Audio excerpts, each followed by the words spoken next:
In this video, I'm going to show you some very powerful early game weapons and armor that you can get in Dying Light the Beast. There's actually so many amazing weapons and armor that you can get very early on in Dying Light, including the best ranged weapon in the game. The first weapon we're going to get is an epic level 4 melee weapon, and this one you can come back and get over and over because it respawns. You can get this one very close to the town hall in this location right here.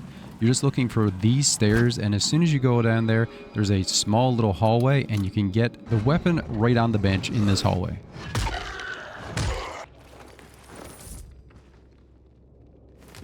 As I said before, the melee weapons respawn here, so you can come back and get this one as many times as you want. The town hall is a safe zone that you get to very early on in the game, and the vendor that you have access to here sells a very good set of armor. This armor is awesome because it gives you extra XP, and you level up pretty slowly in Dying Light the Beast, so this is a great set of armor to have early on in the game. Another great place to farm early game weapons is from convoys. These are scattered all over the map. There will be military guys at the convoys that you're going to need to kill in order to get a key off them, and then you can access the back of the vehicles and get the loot.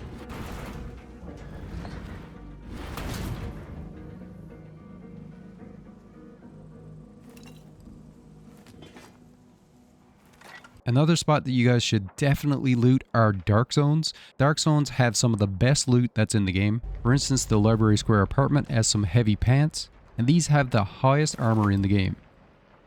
I'd recommend running dark zones at night for the extra XP, and if you're stealthy, you can get through these pretty fast and easy.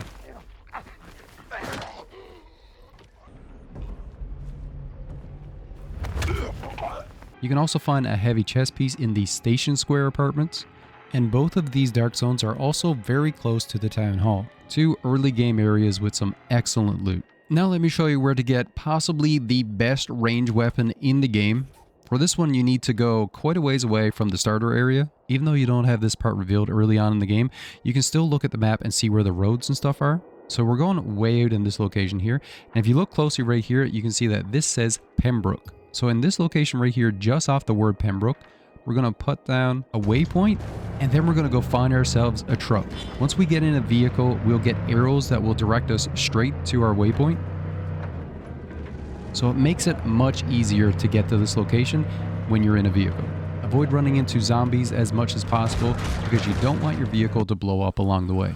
I also highly recommend that you do this in the day so you don't have to deal with volatiles. Now, once we get here, it is a bit tricky to get to the top of this location in order to be able to get the weapon that we're looking for, but if you follow my path that I'm showing you here, you'll be able to get to the top. It is tricky, there's a couple of tricky jumps, and if you're unlucky like I was here and it actually turns nighttime while you're there, it can be even worse. This is a high level area, but you can easily avoid any enemies that are out here. But we are going to have quite a few zombies that are on the top of this location that we're going to have to take out. And even though we're in a higher level area, it is still definitely possible to take out a good horde of zombies as long as you got some decent weapons.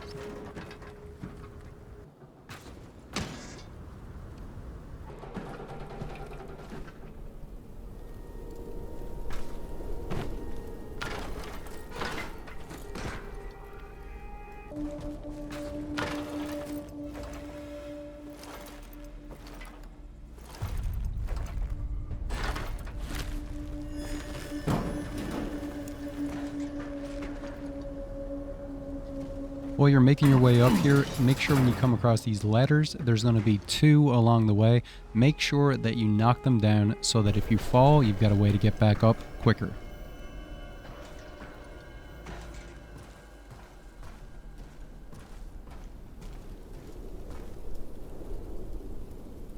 This rope jump was the bane of my existence when I was trying to get to the top. I fell off here a couple of different times, so just know that this rope jump is going to be a little bit tricky, but if it's in the daytime, it shouldn't be a big deal. You'll just fall off and then come back up the ladder. But for me, it was a little bit worse because it had turned nighttime and I was dealing with volatiles, but I was still able to get across after a couple of tries.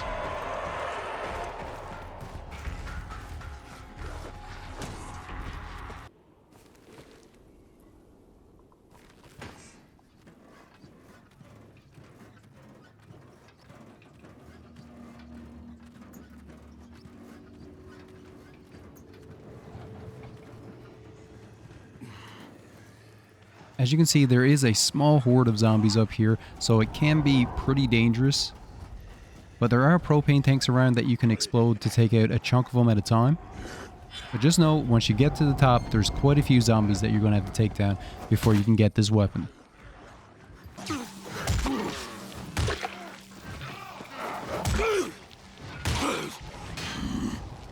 And if you notice right here, there's another ladder that you can knock down for another shortcut. So once we've taken out the zombies, we can restore the power to the safe zone. All we need to do is to grab the cable over here, and then we can actually jump down to the area where we started our climb.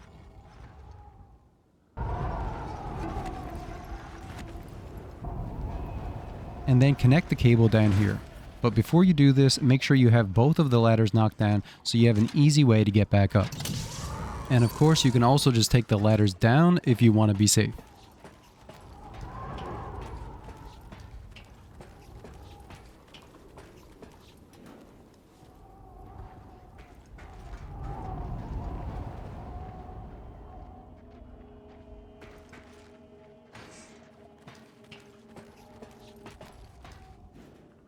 Now the door is actually going to be locked to get into the safe room, but over to the right, you will see that there is a crate in front of a place that you can crawl through.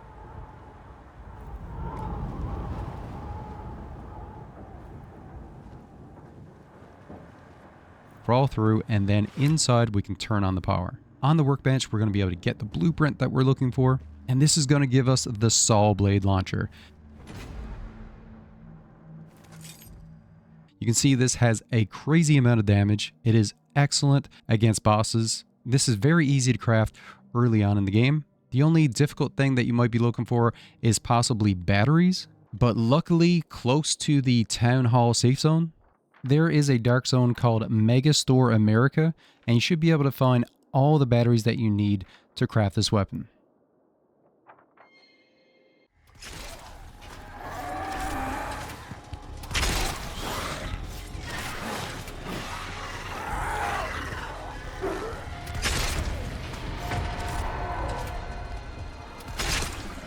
So those are some very good ways that you can get some amazing weapons and armor early in Dying Light the Beast. I hope you guys got some useful information out of this video. If you did, it'd be awesome if you'd hit that subscribe button. Thank you all so much for watching, and as always, stay where you're at, and I'll come where you're to. Later, everyone.